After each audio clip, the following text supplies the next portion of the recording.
Welcome to my next interview for the Eat Train Talks Coming of Age panel. I'm thrilled to be joined by the award-winning author of novels for teens and tweens, Sarah Aronson. Sarah has written countless books such as Just Like Rube Goldberg, Headcase, Beyond Lucky, and her recent short story featured in the Coming of Age 13 B'NAI MITZVAH Stories anthology, The Assignments. When she's not writing, you can find Sarah practicing yoga, riding her bike, and talking to readers about social action, writing, creativity, and more. Ever since Sarah started writing, she hasn't stopped, and she continues to try new things. I can't wait to hear more about Sarah's books, writing, and inspirational thoughts. And now, without further delay, I'm honored to welcome Sarah Aronson to Eat Train Talks. Thanks so much for joining me today. I'm so happy to be here. This is going to be fun. It is. And I'm super excited for you to be here today because I know that you are a huge contributor to the Literacy for All program. Well, you promote literacy, you lead the fight for change. And I watched your anti-Semitism webinar for NerdCamp PA, and I was inspired to make a difference, and so many others were as well. So let's get into the first question. Sure. So, your story, The Assignments, follows young Sarah and her quest to become the third bat mitzvah in her congregation's history. And along her short but sweet journey, she faces anti-Semitism, a tricky history project, and through all that, has a bat mitzvah to get ready for. While your story was only a few pages in length, the message shared profoundly impacted me as a reader. Did you or someone you know go through any similar experiences as Sarah? It's totally true. That story, when Jonathan came to me and asked me to contribute to this anthology, I knew immediately that I was going to tell the story of my bat mitzvah and how I found out that my mother dated Abby Hoffman, which was really exactly as I wrote it. I had that assignment for school. I didn't like any of the choices. At the bottom of the page was this name, and I really thought Abby Hoffman was a woman. So I went at it. I think that when I think about that time, and I think about what I felt then, which I didn't have to guess at, because all those journal entries in the story are from my journal. Really? That during my bat mitzvah, no, I wasn't just empowered as a now Jewish adult. I didn't just learn things and strive for more in a way that I had never been asked to in the past, but figuring out that my mom had been like somebody other than my mom was really impactful and gave me a vision of the future for myself, that learning and doing things and doing the right things doesn't end with just having a bat mitzvah. Well, sounds like a super crazy story. I want to be in your head when that happened. Like, wow, my mom dated Abby Hoffman. And speaking of Abby Hoffman, so you included the political icon Abby Hoffman in the assignment, a detail that I found very interesting because I had never heard the name beforehand. So while you did share some of his story in your short story, I'm sure our listeners, and myself included, are curious to know more. Will you share what you know about Abby Hoffman and why you chose? Obviously, this is a story about your story, but why did you decide to include this detail in Sarah's journey? So when I was a kid growing up in Bethlehem, Pennsylvania, there were not a lot of other Jewish kids and not a lot of other Jewish advocates. And I was one of those kids who was just determined to change the world. And when I saw something that didn't feel right, I went at it. And that's why one of my heroes is Bella Abzug, who was a feminist and activist and trailblazer during the 70s. And I have a book coming out about her. Ooh. I know. Anyway, so Abby, when I found out who Abby Hoffman was, I could not get enough of it. I read about him. I actually got to meet him when I was in college. He was a trailblazer. He was a political activist. He was a big mouth. He was a person who would raise a ruckus for no reason at all, but because he enjoyed it. He enjoyed getting people emotional and excited and ready to change the world. Some of the things that people don't know about Abbie Hoffman, the one interesting fact is that for a while, he was in deep trouble and he was hiding from the law, and for not such good reasons. And during that time, he lived near the St. Lawrence River, and he was known as Barry Freed. And he actually helped save the St. Lawrence River and clean it up. So his whole life, and just hold me to this, I really want to write a biography of him. I think it's time. And I'm going to make it official right here. I'm going for it. I think that he has so much to say. I wish he was still around. I think that he would look at today's political climate and have so much to say to young progressives who are looking for leadership and who are looking to find a way to make that change real. Well, I certainly want to meet Abbie Hoffman. I would want to meet him. And it's certainly the Jewish spirit to make people emotional, whether it's in a good way or a bad way. And I feel so inspired by Abbie Hoffman, and I have to do more research about him as well. And I would want to read a biography about him, especially from an author like you, who I also just read the digital copy of your brand new picture book, Brand New Bubby. And you're just an incredible author, and you write stories that we need to read, whether they're picture books, YA, although I haven't read YA, but I assume you're a very amazing YA author, and middle grade. So I'm curious to know a little bit more about Brand New Bubby, and I'm sure everybody else is as well. So you have a picture book called Brand New Bubby, woo, coming out soon, and it's so compelling. It's a story that includes themes like divorce, cooking, and the true meaning of family. I, for one, had to and did and loved this picture book. It's so meaningful and important. What can you share about Brand New Bubby? And do you have any other writing projects in the works? Yeah, I do. So first of all, I just want to kvel a little bit about Ariel Landy. Isn't the art great? It is. I love the pets, and I love how she depicted the grandmas. None of them are old and, hanging around. They're all active, like so many grandmas are. So I decided to write that book when my stepson and his wife announced that they were going to have a baby. Sylvie's now 4 years old. And a friend of mine said to me, "Do you think it's going to be weird that you're not technically related?" And I was like, "Technically related? We're related. We're family. Family is made of love." And then my brain went boom, boom, boom, boom. I got to write about this.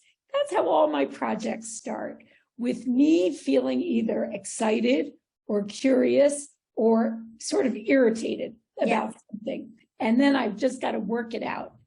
And so that book actually came fairly quickly because I'm part of a blended family.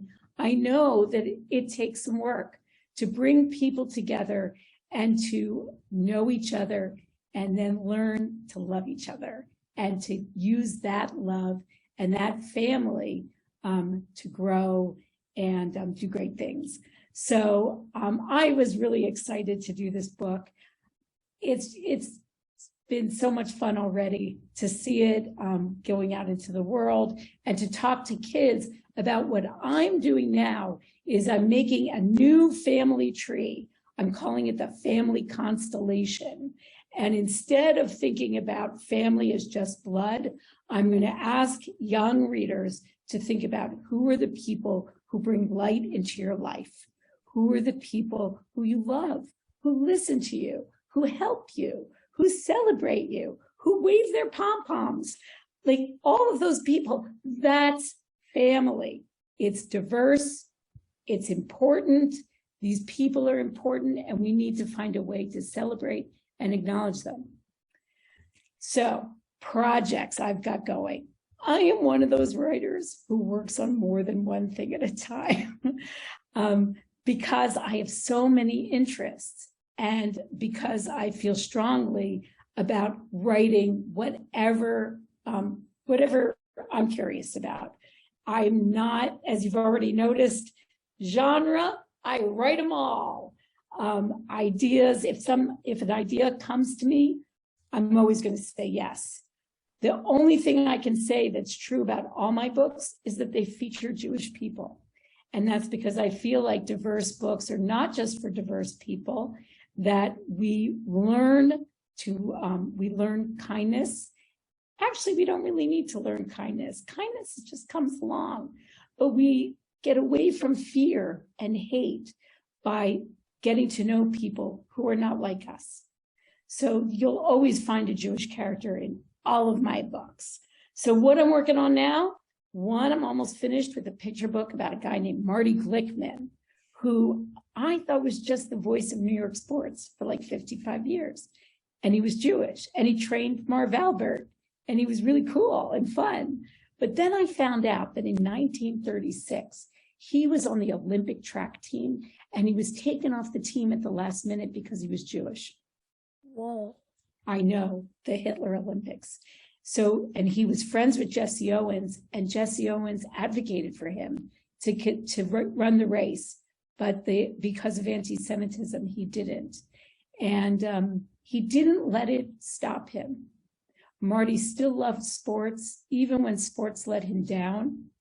And I think that after, I've been working on this book a really long time, but since the pandemic, I thought this story is a story of now. I'm also working on, it's cool. I'm also working on a chapter book about a boy named Lawrence who is on the spectrum and who wants to clean up the world. He's really into environmentalism, but he needs a friend to help him. And I just pressed send on my first adult novel. Ooh. So, woo! About 4 Jewish ladies and a murder mystery. Ooh. Well, when I'm an adult, I want to read that. And I'm super excited about all your projects because I am a huge fan of books with Jewish characters, for starters. I am a Jew. I'm proud of that. And reading is about stories with anti-Semitism. It inspires me. And it teaches me a lot of new things. I think that one of the things that is just so exciting to me is that when I read books to kids, Jewish and not Jewish, in classrooms, and they ask me about my Judaism, then we talk about it. And then all that fear goes away. Like, why we have diverse books is for kids to meet diverse characters. And then all that fear goes away, curiosity comes, and understanding grows. And that's just, if that's what I do, that's awesome. I love it. I also love blowing my shofar. Definitely. When kids ask me, I'm like, oh yeah, let's bring it out. Yeah. And you really are making a difference and making an impact on a lot of readers' lives. And speaking of, so a lot of people assume that Jewish books aren't diverse. And, well, they are. They should be, and they are. At least that's my opinion, and I want to know yours. How can we fight anti-Semitism, and what's your opinion on the topic of Jewish books not being diverse? So I think that when you remember that Jews are a minority, and when you consider that anti-Semitism is on the rise, I think that more and more, we no longer have to make the case that Jewish books are diverse books. We fit that classification. I also think that people have questions about this kind of thing, and that those questions, when they're unanswered, can lead to resentment. But when you answer questions, and when we come together and show each other how we're different, but also how we're the same, that then understanding comes, friendship grows, hate goes away. We're all together in this. And we really are all together in this. Yeah. I think that, when I when I was first writing, I was also working for Jewish Lights Publishing, and I was the salesperson. And in the beginning, my main job was to get Jewish books in the hands of Jewish kids and Jewish adults. And now I'm so excited that what we're looking at are putting Jewish books in the hands of all kids. And I think that that is making the world better. I think you are making the world better because you're talking about these books and you're showing other kids just how important books can be to understanding other folk. Thank you. And it's so important, especially now with anti-Semitism numbers at their highest since 1970. That's crazy. We have all this talk about just not discriminating, yet something that goes under our noses is that anti-Semitism is ramping up. And I want to do my part to say, hey, this stuff is happening. Anti-Semitism, like, it's evident in our society. So I'm so grateful for your books. And I 100% agree with you. You know, I remember a day when someone asked me where my horns were. Wow. Yeah. And when I explained to them that was a lie and that was unkind, that person and I became closer. When we talk about our differences, when we feel the trust to ask each other questions about who we are, we're all going to grow. Definitely. And sometimes it's more important to get Jewish books into the hands of non-Jewish readers than Jewish books into the hands of Jewish readers. Because while we need to learn more about our heritage, there are kids who don't know anything about Jewish heritage. They're taught stereotypes and they just assume, for instance, maybe we have horns. Maybe we just always fell the entire time, which is kind of true. So we need to get Jewish books into the hands of non-Jewish readers. And it's the same for all kinds of books. We need to read about characters that are different from us so we can learn from these stories and we can be accepting. And I love your answer. Thank you. You should check out the Highlights Foundation. That's where I work and I help other writers find their stories. And we're encouraging all writers and illustrators with no harm and no hate to explore their own identities and to create stories that embrace all identities in our world. Yeah, and I learned a lot about that through your anti-Semitism panel at Nerd Camp PA with just incredible people. Yep. And I know that a lot of incredible people were listening, and we were all just inspired and taught that, for one, anti-Semitism is real. It's happening right now as we speak. And also, like, when a group of people can come together, whether they're authors, maybe sports writers, like, they can really make a difference. And that's you right. and the other women who were talking on that panel, you made a difference in the lives of us. And we are out there fighting for change. And speaking of, it's time for my final question. And this is a question that I know that a lot of people have had some trouble with. And they get a little irritated, but not like mean irritated, just so if you could be or meet any literary character, fictional or real, from any time period, literally anybody related to books, who would it be and why? All right, I got two answers because I'm Jewish. Yeah. I can't answer just once. All right, number one, I want to hang out with Harriet the Spy. Harriet the Spy was the first book I ever loved.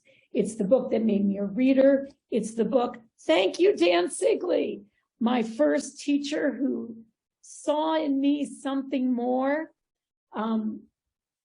He handed this to me and he said, I think you're going to like this book. And I think after that, I read it about 2,000 times. I loved Harriet and I want to get my notebook and hang out with her and spy on everybody. But the other person who I would like to chat with is this kid. This is the very first book I ever read by myself, The Carrot Seed. It's 101 words long. originally it was 10,000 words long, but the writer had to edit it a lot, which is another reason why I love it. But this is a story about determination. It's about a kid who wants to, grow a carrot, and everyone tells him it won't come up. But he doesn't listen, and he keeps working and keeps working, and then the carrot comes up. And I want to say that I want this kid and me to tell everyone, believe in yourself. Trust in what you want. Work as hard as you can. And as I say, and just like Rube Goldberg, and most of all, have a great time getting there. Nothing is more important than all of us believing in ourselves so that we can do great things and make this world a better place. You are so right.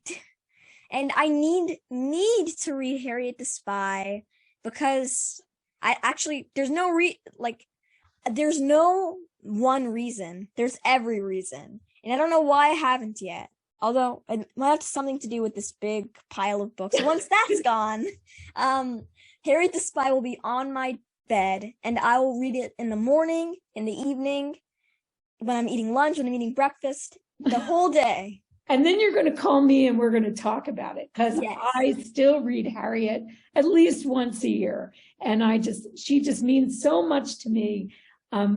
She made me see myself in a different way when I really needed to. And that's what books do. And I need to read The Carrot Seed.